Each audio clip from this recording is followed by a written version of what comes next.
Another question that we have is that I know I'm an enabler.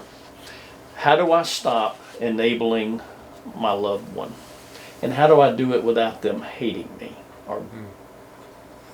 Well, I think when we're with or in a relationship with someone who has an active addiction, we're just trying to survive. We're doing the best we can, and innocently we do things that, even with the best of intentions, actually further enable the addict to continue in their addiction, because we want to prevent the damage. And so if we can just appease them, or not make such a big deal about it, we think that maybe it'll go away.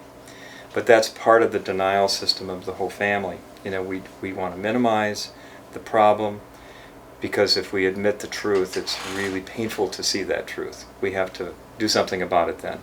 So you want to, first of all, forgive yourself as a family member. You don't want to judge yourself for having developed bad habits, just like the addict is looking outside of themselves for a way to gain stress relief, or to lower their insecurity levels, or cover up their feelings. That's the best that they've been able to find to cope with their unhappiness. And the same is true for the family member. It might be that you get a secondary gain out of being a rescuer, or trying to save the person. And many of us in our profession come from families with addiction, because we're so used to being in the role of rescuer or fixer.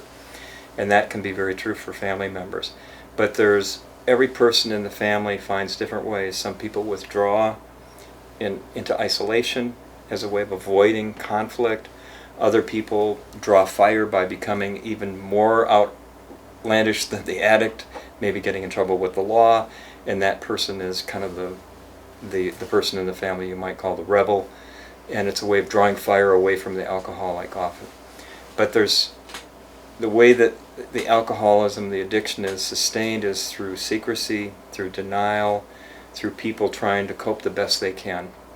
So just even getting information about the family, what the role the family plays in addiction, kind of the family illness in a sense, and just maybe going to a support group or other means to educate yourself about, what do I have to learn here? But to see that the healthier you get, the more able that you're going to be able to deal with that person once they come out of treatment or begin recovery. And even if they're not in recovery yet, don't wait for them to get well for you to get well. The best thing you can do for an addict is to find your own health, to take care of your own mental health.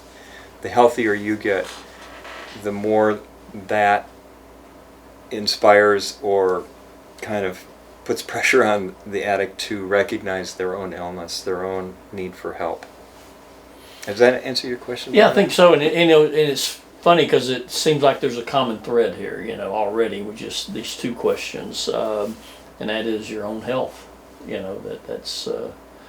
That's interesting.